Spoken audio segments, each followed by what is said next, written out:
it just lends itself to demagogues and fundraisers and advisory organizations and everybody in sight. And we will make rational decisions, and we do not think it's un-American to be producing oil. And there is no oil basin in the United States that compares to the Permian in terms of promise. Yeah, we were lucky. Well, we didn't know it was there until not that many years ago. It has sort of been used up, and they always knew the shale oil was there, but they thought it was going to stay unrecoverable forever. The second or third stock I bought was Texas Pacific Land Trust, and they owned 3 million acres down there, and they were grazing revenues of $10,000 a year or something like that. And they were sitting on this incredible amount of oil, and basically that company is now actually part of Chevron, and it went through Texaco and did all kinds of things, and there's still a Texas Pacific Land Trust, but a lot of that property is fee owned by their minerals are owned by Chevron, which is some advantage, but it's it's an interesting subject, I'll put it that way, and we will not be making any offer for control of Occidental, but we love the shares we have, and we may or may not own more in the future, but we certainly have warrants on which we got as part of the original deal on a very substantial amount of stock at around $59 a share, and those warrants last a long time, and I'm glad we have them. Okay, Station 7. My name is Max Joe. I'm from Toronto, Canada. I have a question for Charlie regarding a statement you made in the past. You once mentioned that you would prefer to hire someone with IQ of 130 who believes it's 120 over someone with IQ of 150 who thinks it's 170. I understand that you were referring to Elon Musk.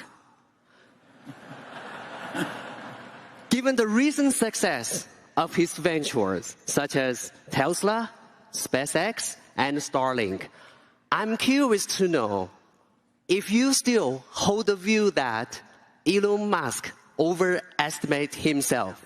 Thank you so much.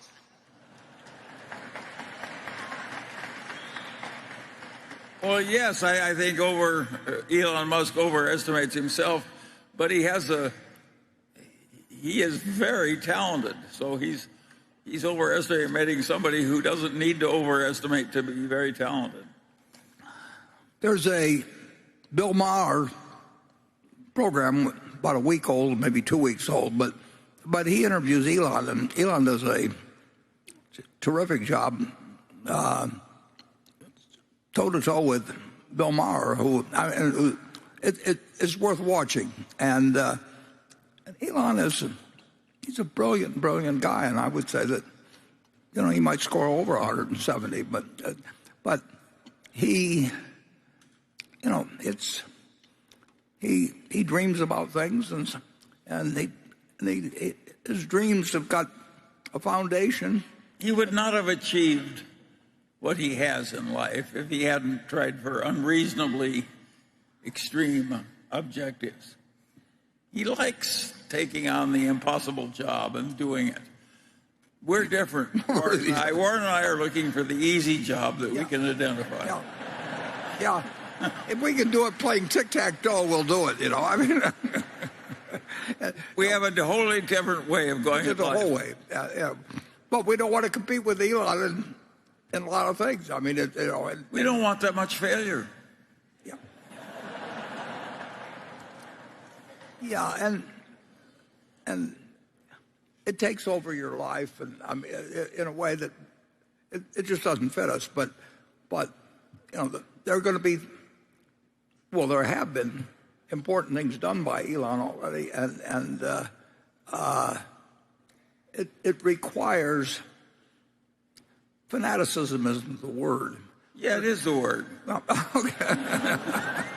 Well, it isn't quite the word, but it's a dedication to solving the impossible, and every now and then they'll do it. But it would be torturous to me or Charlie. And I like the way I'm living, and I wouldn't enjoy being in his, but he wouldn't enjoy being in my shoes either. But, watch the Bill Maher interview. Okay, Becky. This question comes from Foster Taylor. At the 2010 Berkshire annual meeting, you said the one question that you would ask of the Berkshire CEO would be about the distribution of cash to shareholders as the Berkshire cash pile grows larger and larger. So let me ask that question. Do you still feel confident of the future prospects for our over $100 billion in cash on hand, or are we getting closer to cash distributions? Well, the one thing, if Berkshire shares are selling for less than we think they're worth, that could be a pretty big way to distribute cash. But what we'd really like to do is buy great businesses. If we could buy a company for $50 billion or $75 billion, $100 billion, we could do it. And we can do it, and our word's good. It's difficult with a public company because, in effect, if you bid on a company, you make the bid, and their shareholders vote months later, and you're giving an option. If we're good for it, and the other guy has a way to top you, or all kinds of things, they can get out of it, and you get paid 2% for that or 1% for that. That is not an appropriate price. And on the other hand, Delaware will decide whether they should do it or not. And that's the way the world is. I mean, that's the law. So it'd be easier to do with a private company, and there aren't very many that are big. On the other hand, there's nobody else that can quite make a deal like we can under the right circumstances. And there could be a situation where a number of very decent companies have got a very uncomfortable borrowing structure, and money comes due to them at the exact wrong time, and that's when they pick up a phone, as did Tiffany and Harley Davidson and you name it. I mean, a whole bunch of companies in 2008. That sort of thing will happen again. Whether it results in us getting the calls or what the world is exactly at that time. But the one thing we know is that the number of phone calls that you can make at a time like that is very, very limited. And there can be good companies. They don't want to sell the company necessarily, but they just may need $5 or $10 or $20 billion, depending on what company you're talking about. And that can happen, and our own shareholders can be selling the stock too cheap, and we'll never do anything to make them sell it cheap, and we'll tell them the truth about what the business is. But if market circumstances result in us being able to buy in $50 billion of our own stock, we'll buy it. So we'll see what the world holds. But we don't have the opportunities we used to have, but we've got enough, and we're making money with the things we have. It isn't killing us to hold 130 billion of bills at 5% plus bond equivalent yields, and everybody says, well, yields are going to go down in the future. I don't have the faintest idea what yields are going to do in the future. And the prime rate was 21.5% in 1981 or 2, and people were worried that it was going to go totally spin out of control. And Volcker kept it from happening. But if Volcker hadn't been in there, who the hell knows what would have happened? So we're running Berkshire so that we'll do okay, and maybe we'll do a little bit better than okay. Charlie? Okay, maybe fine. Okay, station 8. Hello, Mr. Buffett and Mr. Munger. My name is Carlos Sanchez, and I'm honored to be here from Guadalajara, Mexico. Mr. Munger, as a fellow lawyer, I have a question regarding corporate law. Considering your experience and success If you were to offer guidance to someone like Ralph Tortorella when he was at the beginning of his career and before becoming Berkshire Hathaway Company's lawyer, what key principles or lessons would you suggest to help him excel in his profession? Well, I'm not sure I quite caught all of that, but Yeah, I don't think I have a lot of advice about how to succeed as a lawyer. I have a son-in-law who describes modern law practice in a big firm. He says, it's like a pie eating contest where if you win, you get to eat more pie.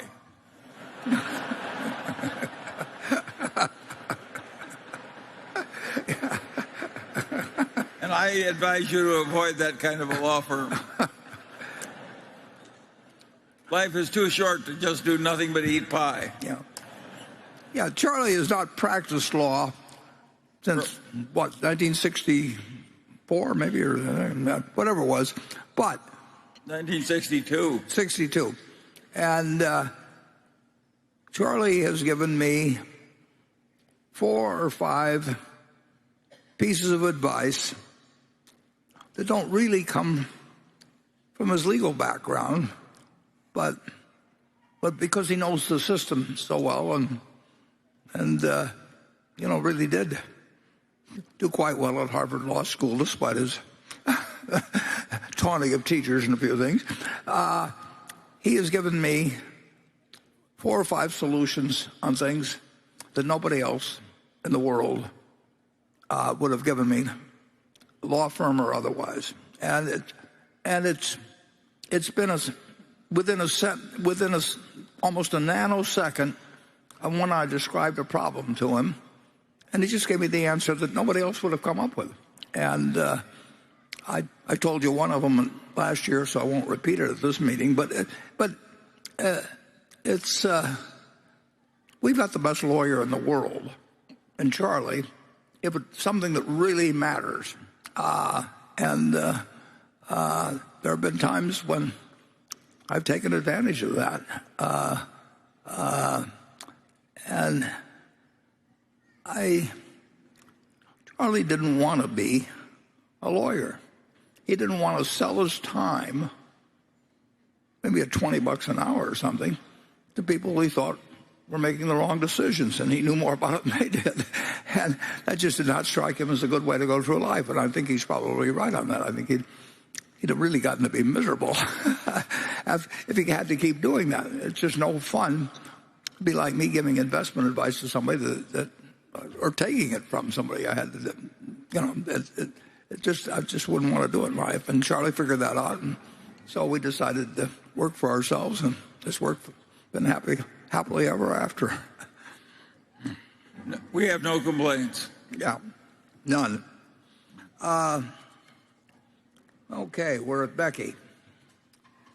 This question comes from Ryan Harding, and it's about the new 15% corporate minimum tax rate. As he sees it, its implementation is currently understood. He thinks it, as he understands it, to apply over rolling 3-year periods and to be based on reported earnings. First, does the inclusion of unrealized gains and losses in reported earnings under the current financial reporting standards contribute to the calculation for corporate minimum tax rate purposes? And could it potentially convert some of those notional deferred taxes into cash taxes, even if a rise in the market price of a major holding is only temporary but rather extreme? And then second, could it reduce the effect of some of the renewable energy tax incentives and others? Yeah. I think the answer on the second part probably is no, but I don't want to say it is for sure, because he's asking the same questions I ask of Mark Hamburg, who's the smartest guy on combining understanding of business, understanding the tax code, understanding SEC rules and everything else that you'll find in corporate America. And these questions, the particular question on marketable securities, I don't think has been answered yet. And I think that there are a number of things about the new Tax Act that were not enacted. But I would say this. we have said ourselves what we think the proper approach to operating income. We didn't design that because this tax law came along some years back. So we would think that you wouldn't include capital gains, unrealized capital gains, but we've got enough. I think, no matter how things turn out, the 15% tax doesn't bother me in the least, and we can figure ways once we know the rules where we will pay the 15% tax. And we were paying 52% taxes, federal income taxes, when I bought control in the partnership of Berkshire Hathaway. I mean, the tax rate come down dramatically, and the deferred tax that was embodied, for example, at Sanborn Map, when I was involved in a system that was allowed under the tax law to avoid that tax. But that was a huge tax, 52%. So we will live with this tax code, and we do not think corporations are overtaxed in the United States. And and I think that the conversation about how we lose out to the world and all that sort of thing is really nonsense. But we've got a new law that hasn't yet, the regulations haven't been written on, and when we know what the game is, we will absolutely figure out a way to pay 15% every year, and which generally we've been paying anyway. And as I pointed out, if there were 1,000 corporations in the United States that paid what Berkshire has been paying, nobody else in the United States, no individual, no corporation would ever pay any income tax, Social Security tax, gift tax, estate tax, anything else. 1,000 like Berkshire Hathaway would produce the revenue that's being produced by the federal government, that's being derived under the present tax code from everybody in the United States. And I don't feel badly about that, and I'd love to get it to what it's 1/500th or something of the sort. But I'd like to do it if we can do it at this rate. I'm happy to do it. I think we are privileged to live in the United States, but we also have to control spending. And that's something that Congress doesn't quite like to do. And they didn't like to do it when my dad went to Congress, but they've dug in more as the years have gone by. Charlie? Well, we covered this subject earlier. Yeah. Okay. Station 9. Am I right on this? Yeah. My name is Avalon Gross, and I am from Los Angeles, California. I am a shareholder, and it's my 4th year coming to the Woodstock of capitalism. Yeah. We're glad you came. Thank you so much for everything, Warren Buffett and Charlie Munger. What is the funniest story that you have never told about each other? And also, what is the hardest part of your business? I'll answer the second. The second part of your question is that we don't have a hard business. We love our business. Every morning when I get up, I feel good. I don't know what's going to happen that day. Maybe nothing will happen, but maybe something will happen. And if nothing else, I'll roll some T-bills or something. But I work with the greatest group of people you can imagine. I mean, we like each other, and nobody is after anybody else's job or anything of the sort. It's ideal working conditions, and it's 5 minutes from my home or thereabouts. So I haven't spent my life commuting. I just can't imagine having anything better. And Charlie's got a lot of funny stories you haven't heard, but we'll see which one he comes up with.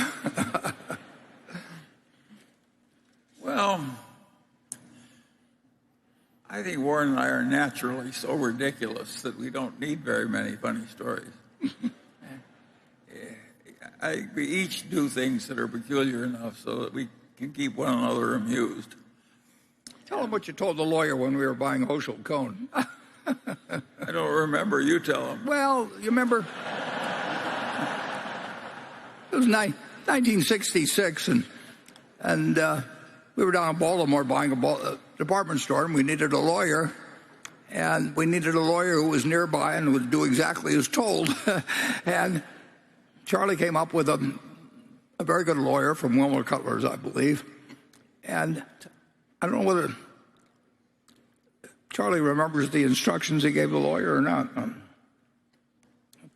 No, I don't. Oh, well, Charlie told the lawyer, who we'd never met before, and he said, well, he says, treat Warren like, I was 36 at the time or 35. He said, treat Warren like any other 90-year-old client. This guy knew exactly what he meant. And we made the deal in a hurry, and then we went to the bank, First National Bank, and I believe it was or Maryland National Bank, actually. And there was a fellow named Cammy Slack there, wasn't it, Charlie? And we wanted to borrow $6 million against a $12 million purchase. And Cammy looked at us with bewilderment. And he says, you want to borrow $6 million against a little old Hochschild Cohn? And Charlie and I said something to the effect, well, the Maryland National was our first call, and if they didn't want to do it, we had another bank we'd go to. And anyway, they let us the money. But when he said little old Hochschild Cohn, we immediately started thinking, maybe this isn't the best deal we've ever seen in our lives. And from that point on, we were trying to figure out how to sell it. So we had as much fun. Sandy Gottesman was involved with us then, too. And we had as much fun out of deals that didn't work in a certain sense as the ones that did work. I mean, if you knew you were going to play golf and you were going to hit a hole-in-one on every hole, you just hit the ball and then when the hole 300 yards away or 400 yards away, nobody would play golf. I mean, part of the fun of the game is the fact that you hit them into the woods, and sometimes you get them out, and sometimes you don't. So we are in the perfect sort of game, and we both enjoy it, and we have a lot of fun together, and we don't have to do anything we don't really believe in doing. I mean, we are not dictated to by any group, and so we get to follow our own. We get to forge our own destiny, and in a sense, forge the own principles by which we can run the company, and that's a huge luxury in life. And we don't want to be president of any other company in the world or CEO or anything else where we have to conform to certain things that we really don't want to conform to. Is that a fair description, Charlie? Yeah, it is. Yeah. Okay, Becky. This question comes from David Cass, who is a professor at the Business School at University of Maryland. He says, at last year's annual meeting, Warren mentioned that Berkshire had taken a large stake in Activision Blizzard as a merger arbitrage play. Since the UK regulator has blocked its acquisition by Microsoft, has Berkshire reduced or sold its stake? Well, I think in terms of what we do with stocks, we don't give information except when required to, which is in the 13 F or whatever we file. And there's certain things you can actually figure out by looking at our 10Q, which we filed this morning. But you have to look pretty hard. But I would say this: I think Microsoft has been remarkably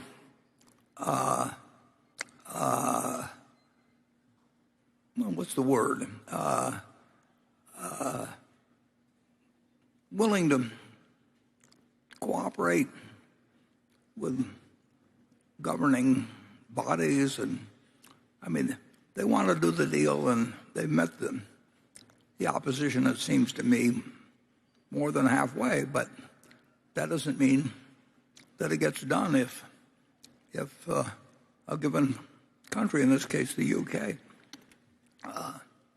wants to block it. They're in a better position to block it than the United States. But just the way the world works, and that doesn't get solved by offering more money, or so it. I don't know how it turns out, but if it doesn't go through, I don't think it's through any shortcoming by either Microsoft or Activision. But not everything that should happen does happen, and well, we ran into it when we bought, made the deal with Dominion Energy 18 months ago, and that they let us buy a good bit of what we wanted to buy, and then the U.S. government, in effect, said you can't buy something else, which I think we would have done a better job with than anybody else did, and which the states involved did not object to it, which the customers didn't object to it. But you don't take on the United States government, and you try and figure out things that you won't have a problem with. And I think in that case, the U.S. government made a mistake. I think the British government's making a mistake in this case, but that's life in the big cities, sure, I would say. And what we do will depend on a lot of things. Charlie? Well, I think what we do, you kissed that one off beautifully.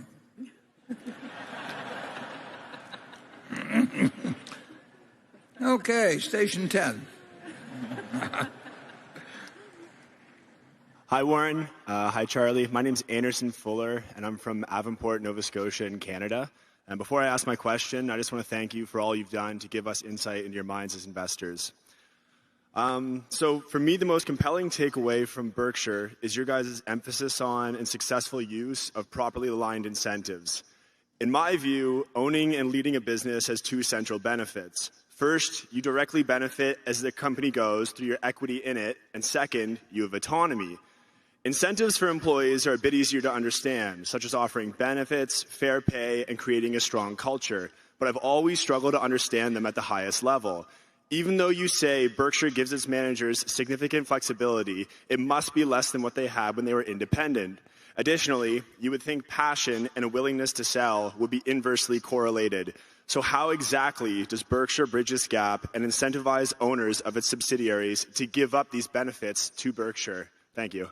Well, what we really hope to find is managers who love their business but don't like a lot of what comes with it as a public company. I mean, if they have to spend a lot of time listening to people tell them what to do about this or that, and they can't afford to irritate them, or they have to go along with their trade association because, or whatever they may call it, because you don't want to look like a free rider. And there's all kinds of things, compromises that people have to make in most jobs. And Charlie and I solved that problem. I had 5 bosses in my life, and I liked all 5 of them, and 2 of them were just huge factors in making my life better. But I liked all 5 of them. A couple of them were, some people here, J.C. Penney, Cooper Smith, I worked at 75 cents an hour, and I love working at Penny's. Well, I didn't love working at Penny's, but I love working for Cooper Smith, and it was 75 cents an hour. But I had to do what they told me to do, which was to sell men's shirts first, then men's clothing, then children's clothing, and so on. And I loved working for the newspaper, and I had a great manager when I was at the University of Nebraska. Got to work for Ben Graham. I mean, everything worked out, but there's nothing like working for yourself. And if you can't own a big company, working at Berkshire Hathaway for running a company is the closest thing you will get. You don't have to spend time courting analysts who you probably have contempt for in many cases. You don't have to spend time with banks, getting money, and particularly in terrible times. Yeah, there's all kinds of, you get a lot in the way of freedom that I would think would be meaningful to me. And it might be better if you own the whole place yourself, but maybe you've got siblings that want out. Maybe there's a million reasons why you may not be able to achieve that unless you sell to Berkshire. And that's easier probably if you have a family business where people want to go in different directions than it is with a public company. But there's still possibilities there. So that's why I think if I owned a public company and it was worth great many billions of dollars, and Berkshire Hathaway wanted to buy it, and the shareholders were willing to vote it, I would, consider the way I would feel about life. For one thing, I wouldn't want to retire at 65. I'd want to keep working, and there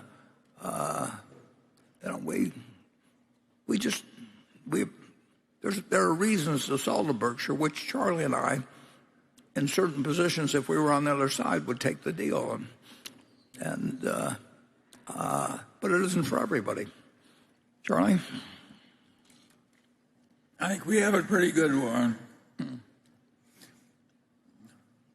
We've been very lucky, and I don't know. It seems to me that most of the people who are going to end up the way we did, they almost already know how to do it. Well, the most important purchase in retrospect that we may have made was National Indemnity, not because specifically what it did, but what it led to. And Jack Ringwald controlled the company. And I knew him and liked him, and he knew me. And once a year, he'd get irritated when the Nebraska Department of Insurance or somebody would come around, and he said they always came around when the exorbitant racetrack was open, so they could. I mean, he had all these theories about why it was a pain in the neck to be regulated, and I told Charlie Hyder, next time Jack is in that mood where he's ready to sell just because he's tired of fooling around with all these guys, be sure and find him. And so Charlie called me one day and he says, Jack is in the heat. And I said, bring him over. And we made a deal. Well, that's why Jack sold. And he was happy after he made the deal. And I was happy after we made the deal. So there's a man that controlled the business, but just decided these people didn't seem to bother him as much once they were my problem and not his. And you just can't tell when lightning will strike. And that didn't do magnificent things for us initially, but just look at what it led to, and then so you never, if you knew how you were going to, if you knew how you were going to shoot all 18 holes, it wouldn't be any fun playing. You wouldn't get on the first tee. I mean, it's the uncertainty, the fun of playing the game, the opponents, all kinds of things that make a game interesting. And I think Charlie and I are in the most interesting game in the world. Okay, Becky? Here's a question from Simon Withers in Perth in Western Australia. It's been a long time since we've heard about See's Candy and NetJets. Could you please give us an update on See's performance and when you project it will run out of places to open stores in the United States? And could you also give us an overview of how NetJets has performed since its acquisition and whether it's achieved the potential you saw at the time of that acquisition? Well, with See's, it hasn't been a question of opening stores. We found out that we have this wonderful brand that doesn't travel. The mystique, the actual product, the feelings people have about some things, as we said before. I mean, sometimes it's limited to given markets. Dr. Pepper sells at a huge rate in Dallas, Fort Worth, and maybe 10 times the percentage per capita maybe that it has in Detroit or Boston. And you say, well, how can that be with a product that's been around for a century and people travel and you have national advertising? And I'm not sure, but I keep learning more as I watch different brands. And Charlie and I, our economics were so good in California that we tried to, in many cases, the same experiment over and over again. It doesn't cost much to experiment. We tried everything in the world to cause the brand to travel. And we always think we were right for the first week. And then we find out that the magic, we can beat any other candy store pretty much, but there aren't any candy stores anymore to speak of as the world has changed. So See's is 101 years now. It has magic, and it has limited magic in sort of the adjacent West. You can almost, it's gravitational almost. And then you get to the East, and incidentally in the East, people prefer dark chocolate to milk chocolate. In the West, people prefer milk chocolate to dark. The East, they can sell miniatures in dark. The West, I mean, there's all kinds of crazy things in the world that consumers do, but you want to keep observing it because you do learn a little. And with Charlie and I, the temptation to keep trying things because the economics were so good if we succeeded. So we tried various things. And, of course, every manager wants to try it that comes along because they've learned, that it should work, but it doesn't work.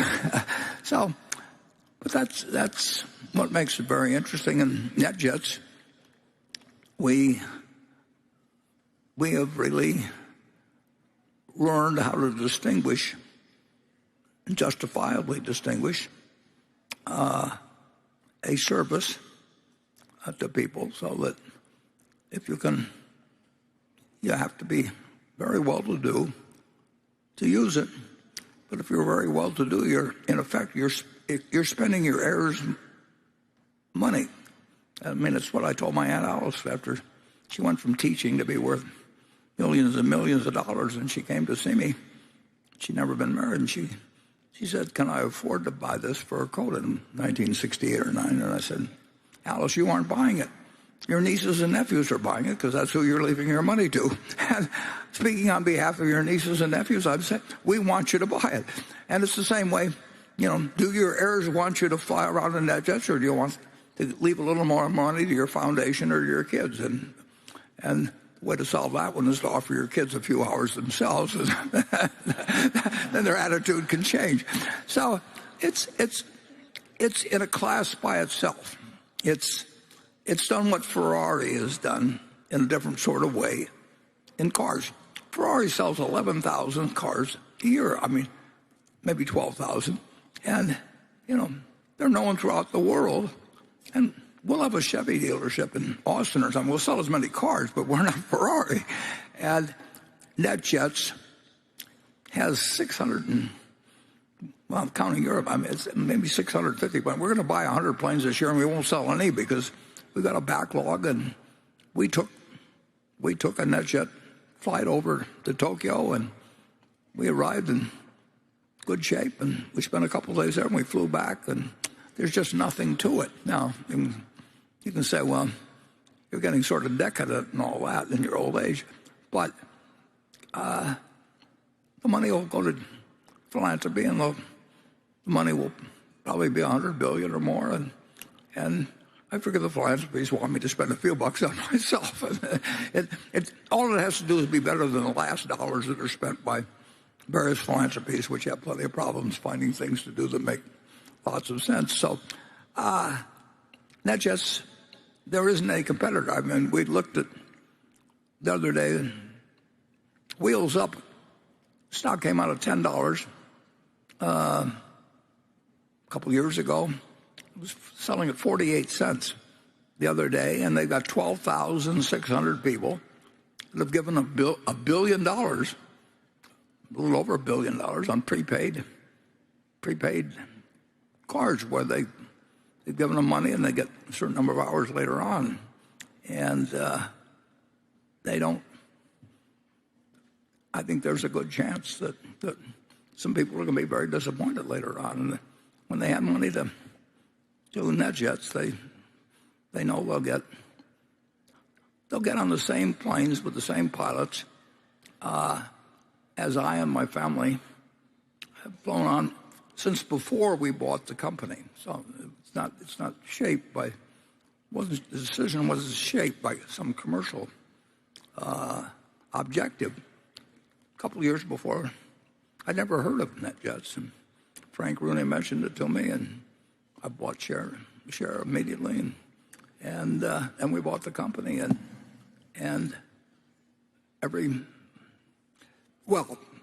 my kids have to fly commercial sometimes, but sometimes they get to use ours too. But I've never flown anything else, and why would I? I mean, it's the gold standard, and nobody will match our fleet. I mean, if you've got 600 planes, you've got them a lot more places in the United States than anybody else will have theirs. I think we're the second largest fleet, counting the commercial airliners, and our fleet's growing, like I say, at the rate of 100 planes a year. So it's a marvelous company, and Adam Johnson has performed. You just can't believe what he's done with the business, and it was a tough model for a long time, but he's brought it where it is, and we should have a wonderful company for forever. Charlie? Well, NetJets has been remarkable. You can argue that it's worth as much as any airline now. Oh, it's so different. And Charlie, we had a hard time selling Charlie a NetJets membership, and then we figured the way to get him to buy a membership was to put a coach seat in the fuselage.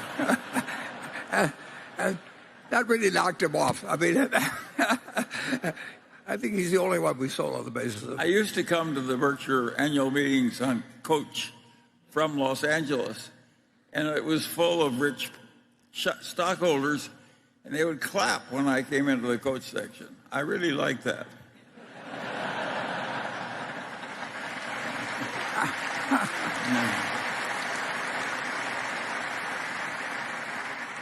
But I got to tell you, we semi-corrupted him.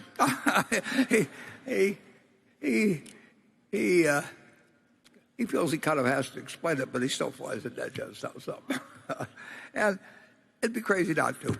You know, your heirs are paying for it. I mean, if you find me anybody whose estate came in at less than zero because of what they spent on NetJets, threw them into that position, let me know. But I've never seen a case yet. It won't be the case with the Buffett family, and it's the residual bottom beneficiary that's paying for your membership, and it's a little hard to get used to paying that much money, though, when you live like Charlie and I have most of our lives.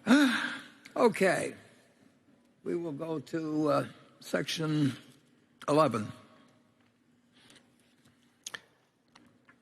Hello, my name is Humphrey Liu. I'm from Charlottesville, Virginia. First, I wanted to add my thanks to you and Mr. Munger and Mr. Buffett and all of Berkshire for throwing this grand event each year. Looking at the global trends, it increasingly does seem that zero-emission vehicles may have finally reached the cusp of mass adoption. Do you see any opportunities in this space, either in specific vehicle manufacturers or in related technologies? Well, I would say that Charlie and I for long have felt that the auto industry is just too tough. You know, the Ford Motor Company, I mean, Henry Ford looked like he owned the world with the Model T, and he brought down the price dramatically. He took up wages dramatically. He might have been, with a different personality or some different views, he might have been elected president of the United States. I mean, there's a good book that came out on that recently that told about the story of tells a little about Nebraska in terms of it, but Henry Ford and Thomas Edison joining up, but maybe a year or two ago. If you're interested in autos, you ought to read that book. But Henry Ford did that, and 20 years later, that they were losing money, and they had a guy with a gun in his pocket. I think Harry Bennett, that was running the Ford Motor Company. It was on its way to the junk heap when the Whiskers came in, and Henry Ford II, Hank the Deuce, as they called him, brought in Tex Thornton and my friend R.J. Miller and a few people. But it's just, I've read, I was reading the other day, actually, the 1932 annual report of General Motors. And it's one of the best annual reports I've read. It's a totally honest, assessment of exactly where they were. They had 19,000 dealers then, and the population, as I mentioned earlier, was about 120 million or so. And now with 330 million people, all brands in the United States have like 18,000 dealers or something. It's just a business where you've got a lot of worldwide competitors. They're not going to go away, and it looks like there are winners at any given time, but it doesn't get you a permanent place. Although, as I mentioned, I would say Ferrari is in a special place, but they only sell 11 or 12,000 cars a year, and U.S. last year, I think there were 14 million something, and it's not a business where we find it fascinating to be in. We like our dealership operation, but I don't think I can tell you what the auto industry will look like 5 or 10 years from now. I do think that you're right that you will see a change in the vehicles, but you won't see anybody that owns the market because they changed the vehicle. Charlie? Well, the electric vehicle is coming big time, and that's a very interesting development. At the moment, it's imposing huge capital costs and huge risks. And I don't like huge capital costs and huge risks. And we're subsidizing it in the United States, and we're actually doing it, putting in a pro-labor. I mean, it is subject to politics like you can't believe, too. But it's going to be with us. We're not going to quit driving cars, and American public has a love affair with them. And but I think I know where Apple's going to be in 5 or 10 years, and I don't know where the car companies are going to be in 5 or 10 years. And I may be wrong, but that's Charlie and I follow the auto business with intense interest. Charlie's firm was the specialist in General Motors on the Pacific Coast Stock Exchange, and that was a franchise, wasn't it, Charlie? Yeah, by working very hard, we could make a minor amount of money. Yeah. It wasn't minor at the time, though. But yeah, it was. It was pretty minor at the time, even. Yeah. Well, that was pretty minor. Okay. Becky? This question comes from Lindsay Peter Schumacher in Cedar Rapids, Iowa. Does the current size of the Federal Reserve balance sheet concern you? In particular, the result of quantitative easing, the Federal Reserve expanded its balance sheet out of nothing. The net effect, in essence, is a form of single-entry accounting, creating something of value out of nothing other than a series of book entries, and wondering what Mr. Munger thinks about this as well. Well, I don't think the Federal Reserve is the problem, and I think they can't solve the fiscal problem. I do not worry about the Federal Reserve, and I think it's fulfilling the functions for which it was established. I probably would not have been they have two objectives, and I would not have been one probably that would have changed the inflation objective to 2% a year from zero. I think that I think that if you tell your people that you're shooting to depreciate your currency at 2% a year, that has a lot of implications, although it feels good to a lot of people. A lot of people want a little inflation, but nobody wants a lot of inflation, except somebody's got a lot of debts. And I do not worry about the Federal Reserve balance sheet. I enjoy looking at it, and the numbers are big. I always like big numbers, but it is not. It's interesting.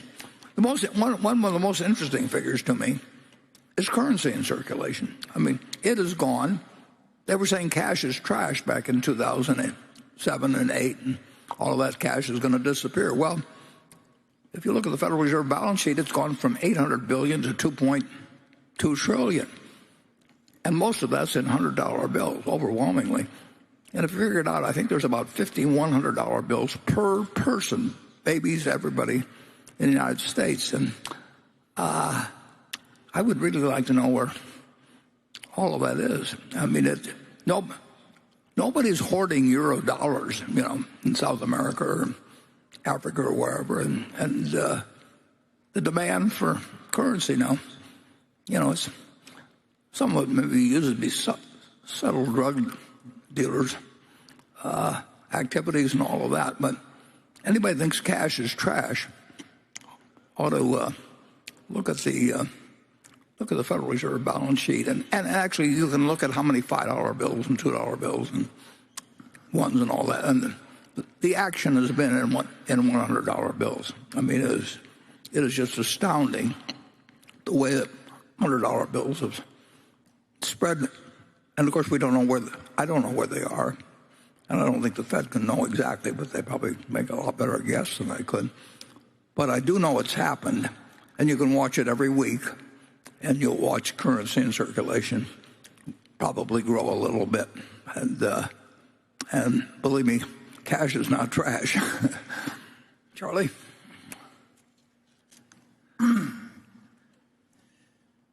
Well, I don't know where we're headed with all of this. It's been very extreme.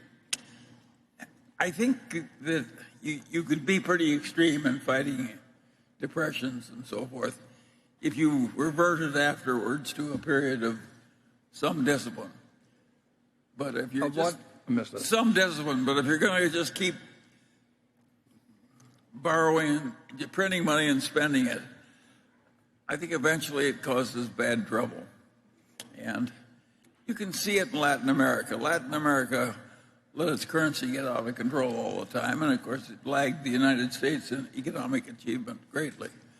So I think we pay a price if we ever give up our old ways entirely and go into a new world where we just try and print money to make it easier to get through the year. We paid a price in World War II. I mean, everybody, school kids and everybody else, myself included. I mean, we bought what were originally called war bonds and defense bonds and savings bonds and all that. But from 1942 to 1944 or 5, you paid out $18.75 and you got $25 back, and every kid saved savings stamps and all that. But when you got all through, you had 120% of GDP in the national debt instead of 30 or 40%. And we had a lot of inflation subsequently, a lot. So the people that bought those bonds in support of the war had a portion of their purchasing power taken away from them. Well, there wasn't anything wrong with that particularly, but when the country gets in the habit of doing that, I think it's tough to figure out where the breaking point is with society, but I don't think you want to come anywhere close to it. Yeah, but it's also tough to have a mass of people unemployed. That's the tension. Yeah. Well, that's why the Fed has two objectives in terms of employment and inflation, but they are not the ones that create the deficits. And so far, the system has worked pretty well. Although, like I say, it's been so far the man who's jumped off a tall building. Yeah, is all right till he hits the ground. Yeah. Well, but there could be ways we can stop now at the third floor or the sixth floor. We don't know what floor it is, but we know it isn't having hit the ground. But the question, politically, it's very, very, very tempting to vote appropriations, and it's not fun to vote taxes. And Russell Long, head of the Senate Finance Committee, they got a building named after him now. He said, don't tax you, don't tax me, tax that guy behind the tree. And basically, that is the attitude of, it's the reality of what is useful in politics. And so far, this country's managed to work very well with a lot of things that could theoretically cause a lot of problems, but it doesn't guarantee us the future on it. And being the reserve currency lets us do a lot of things, but it also creates a lot of consequences if we screw it up. Charlie? Well, we're beating a subject to death, but it is a problem. I wish we had a solution. Okay, with that, we'll go to station one and see if we... Hello, Mr. Buffett and Mr. Munger. My name's Connor. I'm an economics student at the University of Nottingham.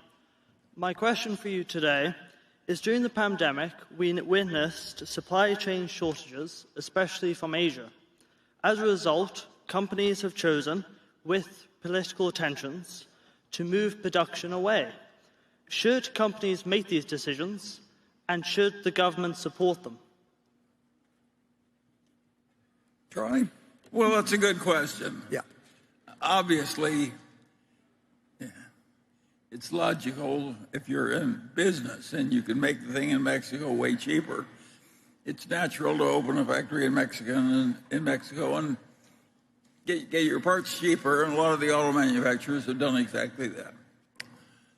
On the other hand, nobody wants to hollow out the whole country so all the manufacturing jobs are elsewhere and we're all living like a bunch of farmers, like English colonies in 1820 or something. And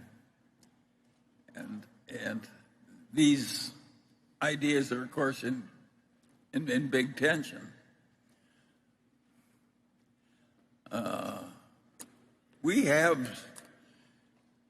We don't have that much foreign production.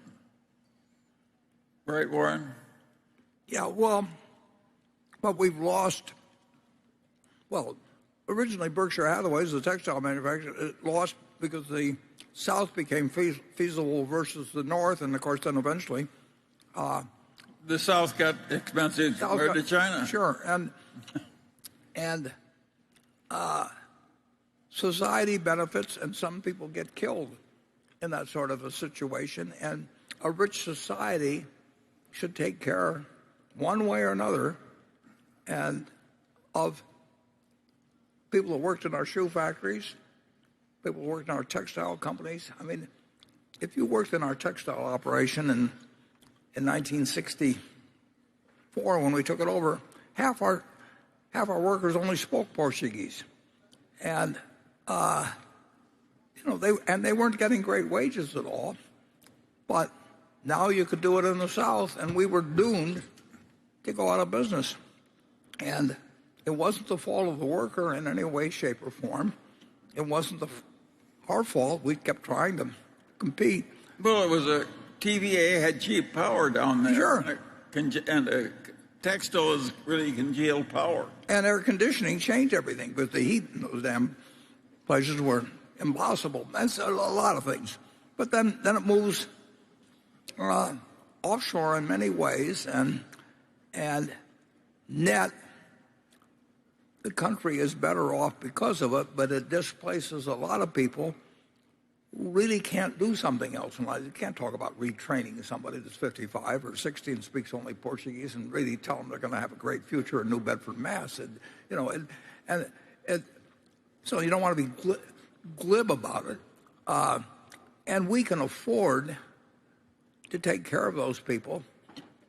And we've got some systems that work reasonably well, but there's a tension between, what about the person that doesn't do anything and all that kind of stuff. So these are not easy problems to solve, but I would say that by and large, we want the whole world to prosper. We do not want to be we don't want the United States to be a country of extraordinary prosperity and have the rest of the world starving.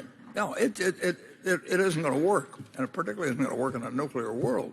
So, and you have your own feelings about it as a humane person, but it doesn't. It is not. It can be done better, and we've got the resources to do it. I mean, the output of this country, what can be done with a lot fewer people and doing more specialized things. And of course, it has been. The work week in the United States, in my lifetime has dropped dramatically, and people still feel busy, and it will be the human lot to say, how can I get all these things done? But my mother didn't drive 3 kids anyplace. I mean, you want to go anyplace, if you were lucky and got old enough, you had a bicycle. The world just keeps looking at everything moving up as becoming sort of a base that leaves them somewhat dissatisfied. And with our prosperity, we can do a lot of things we couldn't do in 1930, and including taking care of people that get displaced by the fact that somebody else can do that work and improve their lot in life. And we got to make sure that we have the best system that takes care of the people who get displaced by that. But doing that in a political system we have and everything, we'll make a lot of mistakes along the way, but we got to keep moving in that direction. And really interesting thing about it is that Adam Smith was right, that the free market capitalism automatically, with a lot of property in private hands and free trade and all that, automatically creates GDP per capita that grows and helps everybody, including the people at the bottom. Helps everybody a lot. But inherent in the process, there's a lot of pain in that free market capitalism. For instance, to the Portuguese workers in a textile company in New Bedford. And nobody's ever figured out how to take all the pain out of it. We do have government safety nets to take some of the pain out. We make those safety nets a little bigger as time goes by. But apart from that, if you try and take all the pain out, you'll also take all the gains out of it. You won't have a growing GDP per capita. You'll have an economy like Russia's, which has been characterized as saying they pretend to pay us and we pretend to work. Yeah. Yeah, the other systems haven't worked better, but it also produces more and more disparities in wealth, and people that do nothing but get assets under management without actually performing anything extra make fortunes. And I mean, it's the job of government to keep the best aspects of capitalism while not causing people that only speak Portuguese to suffer in the process. I mean, the two aren't compatible politically over time, and we stumble along making progress on things like Social Security and all that, and we are a lot better off than we are when I was born. Net, the United States has done a very good job of this tension between capitalistic growth and a growing social safety net. We can be pretty proud of our country looking backward. Yeah. That may be why we have 25% of the world's GDP, starting with 0.5% of the population in a few centuries. I mean, it's a miracle. and it wasn't because we were smarter. So you got to say that there must be something to the system that's worked pretty well, even though it's produced a civil war and all kinds of things, and women, not getting a shot at anything, even after they passed the 19th Amendment. It's a work in progress. I think actually there's been progress, but it's mankind's nature to see the things wrong with it. It's even worse. It's man's nature to take the progress as a right, not something to be earned or strived for, but something that should automatically just flow in over the transom. And that attitude is poison. It doesn't do anybody any good. Okay, now ask us an easy question, Becky. This question comes from Doug DeShiel. Since the accounting rules changed requiring Berkshire to report the change in fair value of its equity investments through the income statement, Mr. Buffett has repeatedly told shareholders to ignore those changes as they're not reflective of the long-term returns that those investments will produce. Recently, Mr. Buffett has argued that hold-to-maturity accounting used by the banks to avoid reflecting the changes in fair value of bank investment portfolios in the income statement and the shareholder equity account do a disservice to its various stakeholders. Can Mr. Buffett elaborate on why he views mark-to-market accounting differently for banks in comparison to Berkshire? I believe in both cases in doing it on the balance sheet and not in the income statement. And it's a very tough problem that the auditors face, is that obviously the income statement feeds into the balance sheet, but the balance sheet tells you whether deposits can be paid. It tells you a lot of things, and we show it on our balance sheet. We believe in showing market values on our balance sheet. We just don't believe in running it through the income account. And in getting there, we would put it in other comprehensive income like it was for a long time. So I sympathize to some extent with a far extent with the audit group, but they have to really decide whether they want the balance sheet to represent values, except it doesn't reflect them on the upside. If we buy a See's candy and it's worth way more money, so it's conservative in that sense. But or whether they want to have an income account that becomes meaningless to people, because it really changes every 5 seconds. I mean, the market's closed today, but we have days. Well, I guess Apple was up 7 or 8 points on Friday. I mean, that's $7 billion. I mean, that's a crazy income account.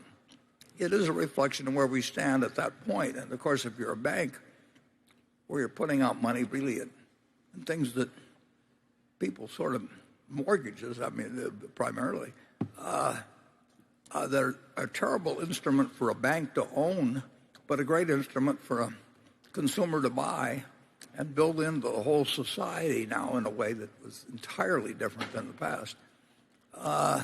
You've got to pay attention to whether they've gotten out of whack in terms of what the value of what they own and what can be demanded of them tomorrow morning.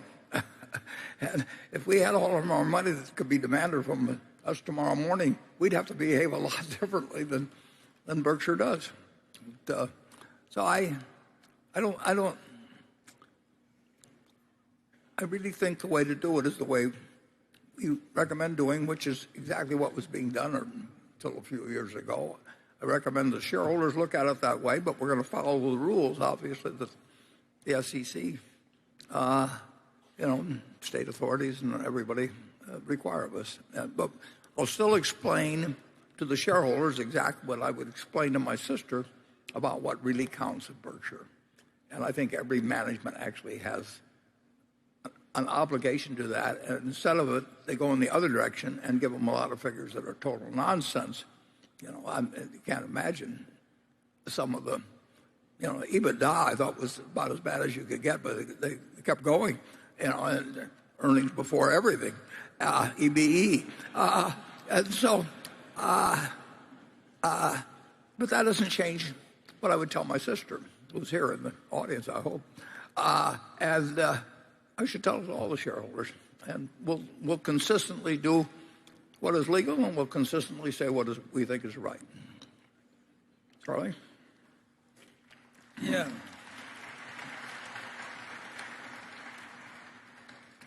We want owners who understand what they own. Now, that doesn't mean they have to understand the detail of it.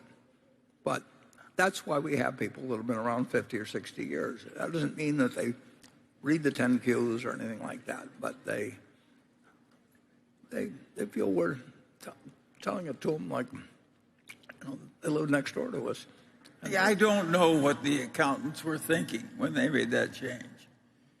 It strikes me as bonkers. Yeah. Absolutely bonkers. I don't see how anybody who understands how businesses really operated and should be operated by owning managers would have made that accounting change. The accountants did it just because they had a wild moment. 25 years ago, I suggested to the audit profession that that the audit committee ask auditors 4 questions. And the shareholders would know a lot more about the company if those questions were asked. But it wasn't good for the auditors to be asked those questions because it might increase their liability if they answered them, and the client didn't want them to answer them because the management didn't want them to. No, they want a system where if they follow certain rules, they're safe. And that's understandable. But I don't think they passed this rule requiring changes in marketable securities to go through the income account quarterly. They didn't do that to protect themselves from liability. They just did that for some crazy reason of their own. Yeah. You get a bunch of people who are all drawing a lot of pay out of a big complicated system and rising in it like so many officers in the Army. God knows what they'll do if you put them in a little room by themselves and tell them to invent new accounting standards. Well, to our auditor, remember that's Charlie talking. And he doesn't. But I agree with him 100%. He's 99. He can get away with more than I can get away with. Okay. Station 2. But what he said is enormously important. I mean, you got to have some insights into what the hell really goes on. And even if you're an accountant. Yeah. Okay, station 2. Dear Warren, dear Charlie, my name is Victoria Wenthrop. I am 22 years old and I study in Munich at the CDTM, the Center of Digital Technology and Management. As your grandchildren are more in my age group, let me ask you, how do you transfer your wisdom to your grandchildren and heirs? How do you lead them to investing? Do you see value in investing as a family or individually? Thank you. I'm going to let Charlie do the answering on it. He's got more. Well, I have more grandchildren, but I am quite philosophical about my grandchildren not thinking exactly the way I do. It seems to me that's almost the natural course of life. And I just live my life my own way, and they can observe it as an example if they want to. And if they don't, they can try some other way. I don't like it when they try some other way. And I have to pretend that I like some of the boyfriends and girlfriends I don't like. But I just struggle through like everybody else. And usually I just bite my tongue and keep silent. That's my way of handling it. Well, I would say that I think that in my case, my 3 children have grown a lot smarter in the last 30 years, and I think I've grown smarter. Well, I know, but you needed a lot of help. That is for sure. No, I would totally acknowledge that. That's why I had the room to go. I mean, I had plenty of room for improvement, but we all had a lot to grow. I worked a year for U.S. Steel, which was in their fabrication department in Los Angeles, a big operation. The thing was utterly doomed, and 3 years later, it went back to greenfields. The whole thing was razed to the ground. I did not see it coming. Now, to be that ignorant and that, as I was at that age, it was a sin. And my professors, by and large, were even more ignorant than I was. Nobody had observed the basic economics of business in a scientific way at all when I was young. Well, if we're getting into confession time, I have to tell you, it's 3:30, so we don't want to keep going on. Who knows what we'll be saying in another half hour. So, so I thank you all very much for coming. At 4:30, we will have the shareholders meeting here, and we're continuing to sell goods for another 20 or 25 minutes. We've already broken all kinds of records, but let's really make it tough for comparisons next year. And I thank you for coming. Come next year, and maybe we'll figure out the answer to a few more of these questions.